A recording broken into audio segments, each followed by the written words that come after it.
We are the Comic Cousins. Today we will be continuing the What If mini-series titled Spider-Man Spider Shadow with its third issue. Now those who haven't watched the previous video of issue 1 and 2, we strongly recommend to watch it first before you watch this video to get a better grasp of what's happening in this What If comic series.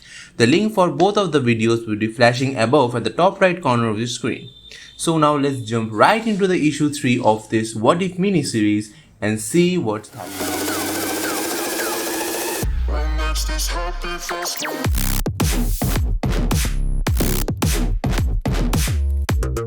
This issue starts off with Sinister Six, who are in a remote place which is outside the city to avoid the interference of other superheroes in their plan to kill Spider-Man. We see that Jonah also arrives there. Seeing him, Mysterio says, "I didn't think that Spider-Man would want to kill us all."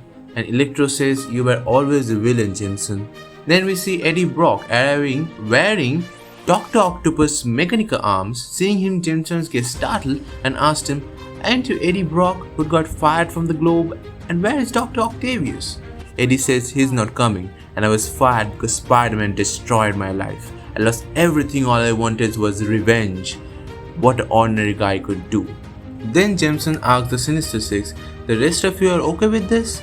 Kraven the Hunter says every sword added to our battle brings us closer to victory, to which Rhino tells that Kraven is right, and they never liked Doc Ock as he always looked down on him.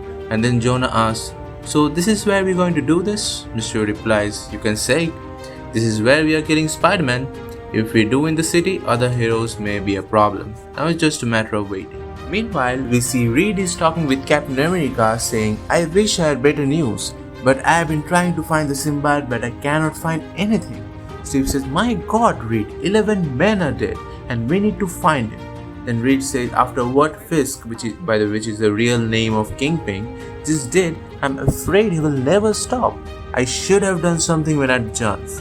On the next picture, we see that Spider-Man had also killed Beetle, which is being shown on the news. Then we see that Peter is driving with Beetle's dead body in the backseat of the car, and Peter in his mind is saying, "For too long I let those monsters run rampant.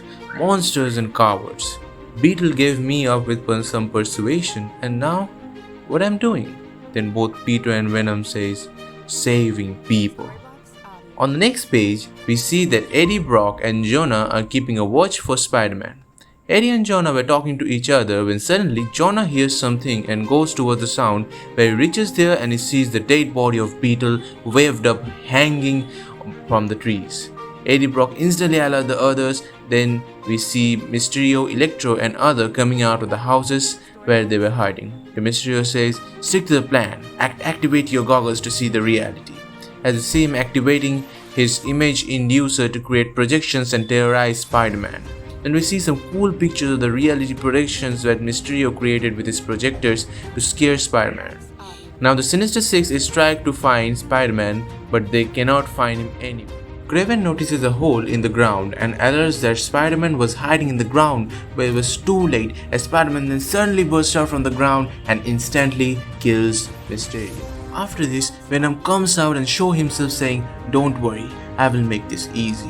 Seeing him, Rhino charges towards him, but Venom punches him in the face and kills him, saying, "This was your trap? You know how many times I fought all of you, how many times I stopped myself from killing you."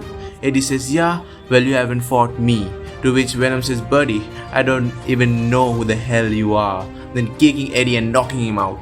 Venom then grabs Electro and saying, "Electro's a joke. If I manage to take some of you murderers with me, it will be worth it," as he chokes and kills Electro. Kraven then tells, "There it is, fear, get him in the barn." As we see Jonah inside a high-tech suit, he grabs hold of Venom and takes him into the barn which was on fire. Now as we know that Venom can't withstand fire, so he yells, "I will kill you," while trying to free himself from Jonah, but Kraven then traps him by throwing a net on him and Venom starts screaming. Jonah says, "All these years I tried to make you stop, but now you have given me no choice, and may God have mercy on my..." Before he can finish, Peter tries to break through from the symbiote by showing his face and begging for, he says, "Jonah, help me, I'm not..." But before he could complete his sentence, an explosion happens inside the barn and we can see that Jonah somehow managed to save Peter and he comes out carrying him in his arms. Kraven then says, "It's done. Many were lost, but the hunt is concluded. As he was about to kill Peter with his spear, but before he could do, the Jonah knocks out Craven by hitting him from behind. Then we see Jonah driving a car with Peter next to him. Peter asks Jonah, are they all dead? Jonah replies, all except Craven and Brock. I personally think that Brock is a cool name given to Eddie Brock after he took Doc Ock's mechanical arm. Peter says, oh god, I just have the flashes of it. Scorpion, Shocker, so many. To which Jonah says, you didn't do it. From what you said, that suit made you into a monster. Though that doesn't explain the previous 10 years of you as the wall-crawling menace. This is the funny part where we see Jonah being Jonah and accuses Spider. Then Jonah says, I don't know where we go from here, but the symbiote, died in the fire. So let's get you home first. But Peter says, I can feel it still, in my head, in my heart. I don't think it's dead. As we see the symbiote or Venom isn't dead and is going along with them on the back of the van. On the next page, we see MJ and Black Cat are inside Peter's apartment where Black Cat is telling MJ that she has talked with criminals and super criminals but nobody has seen him for days. Then we see some spicy conversation between MJ and Black Cat on who knows Peter better as a person. You know, Peter really is playing with knives in this What If series. Then Jonah arrives with Peter at Peter's apartment and makes him sit down on a couch. Peter says, I'm sorry, I didn't mean to. MJ says, I'm just glad that you're alive. Peter says, I couldn't break free of that suit. I don't know if I wanted to. MJ then says, there's no time for this now, we have to get out of here.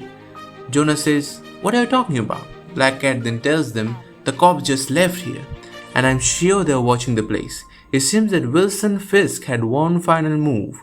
In the event of his death, Spider's identity gets let out. Jonah looks out of the window and sees that the police are keeping a watch near his apartment. On the next page, we see that Venom has caught Ben Grimm, aka the Thing of the Fantastic Four, who is being brainwashed by Venom, and Venom is telling them it wasn't his fault. We loved him. He loved us as it started to fall apart here, see? With the smart man. The smart man knows how to do a lot of things besides interfere. He can help us all. Peter showed us with power. We can save everyone. And the last page, we see that Venom has taken control over the body of Reed Richards and has created different kinds of symbiote by experimenting on them with the help of Reed's genius mind, and he has infected the Thing with one of the experimented symbiotes. And with this, the issue 3 of What If miniseries, Spider-Man Spider Shadow ends. So this is all for today guys. If you liked the video, then hit the like button, leave a comment and share the video, and subscribe to our channel for more awesome content like this and stay updated. So stay safe, stay curious and stay nerdy. We will meet you in the next video.